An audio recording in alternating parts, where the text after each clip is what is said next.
When the demons first appeared, they started showing up everywhere, naked. Typically appearing at crime scenes, nightclubs, and unfortunately for them, churches. Humanity, predictably, freaked out. The new arrivals were bright red, had horns, cloven feet, pointed tails, and smelled like brimstone. Really, the whole works. As you'd expect, they were typically attacked on sight. Many were killed immediately, but a percentage survived long enough to get arrested and questioned, and eventually humanity pieced together what they were, and what the hell was happening. They were what they appeared to be, literally demons from hell, and now they walked, or clopped, among us. Sure, scientists and political pundits offered theories to the contrary.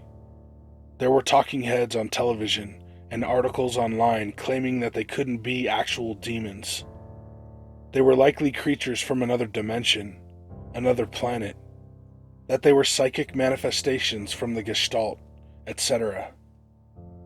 But the creatures could talk, and though they didn't say much about where they had been, they said what they were, and they were pretty convincing. They claimed that hell was full, and that they were formerly damned souls who were sent to Earth to have another chance at redeeming themselves in the mortal realm. That's all they'd say, that they couldn't say anything else.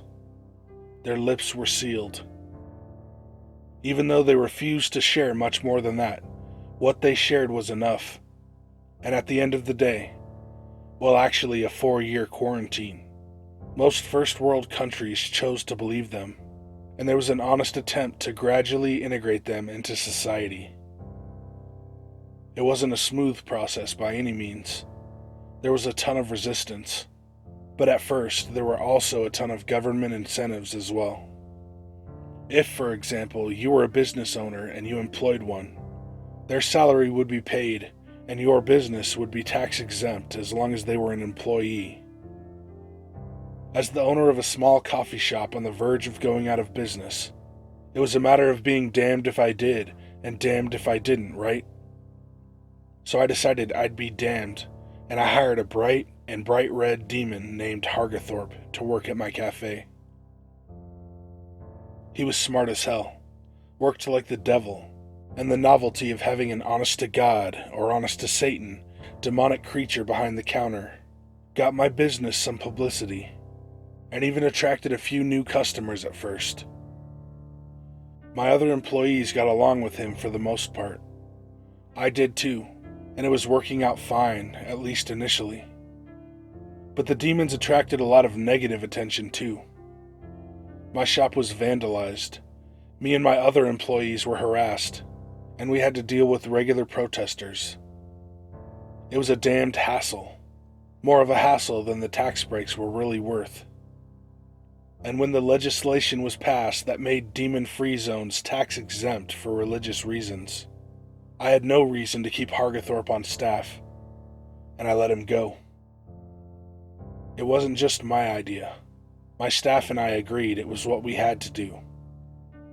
We all knew he'd be inconvenienced. Jobs were scarce for his kind. They were all having difficulty being reassimilated into society. It wasn't news. But at least we weren't killing them outright like they were in some other countries. I mean, sure, a lot of them went missing, but that's not my problem.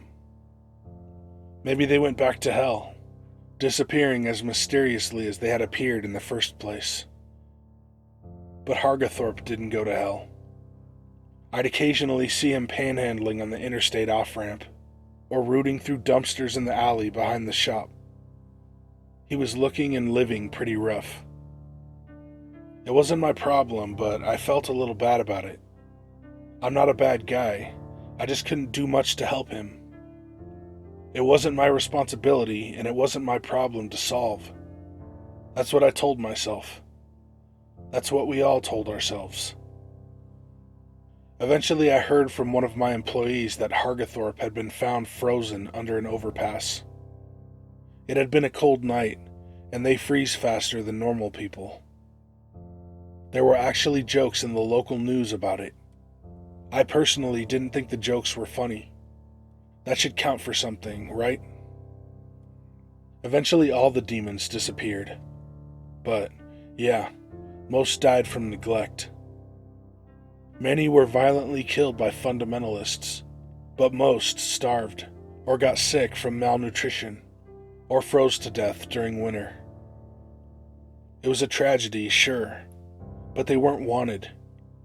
They honestly made a lot of people uncomfortable. These were demons we're talking about here. I mean, sure, hell was full, and they were getting another chance and all. But they had done something wrong, right? To go to hell in the first place. Maybe it was for the best in the long run that they were gone for good. That's what we told ourselves, at least, collectively as a society. Then the angels showed up, appearing to select people around the world, telling us to share their message with others. One of them appeared in my cafe as I was closing up for the night. He or she, was beautiful, clothed in flowing white robes and glowing with white light. Its bare feet floated a few inches off the ground, and it had huge wings that spread out behind it, like a parting curtain to a celestial show. The angel's face was almost too bright and beautiful to look at, but I couldn't look away. Its eyes were mesmerizing, and they drilled into mine, seemingly seeing into my soul. When it spoke, it was with a voice that sounded like music that I could feel in my bones. It said that Hargathorpe was fine, that he had been forgiven and was in heaven now, that all the freed demons were, that their time on Earth had been a test for them, and they had all passed with flying colors. But their arrival on Earth had been a test for humanity too, one we failed miserably, and we would be punished. Hell wasn't full after all. It was waiting for us. That was the final judgment for humanity, the angel said. And then the angel began to weep.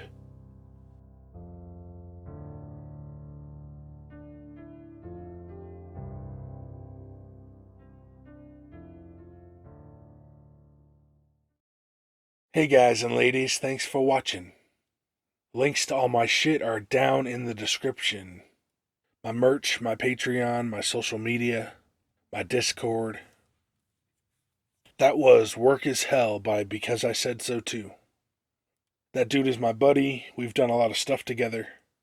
And I'm going to put a link to one of his books down in the description. And that's about it. I love you guys. And be good to animals, even people. See ya. Ja, snälla, Bergsbus, Rish.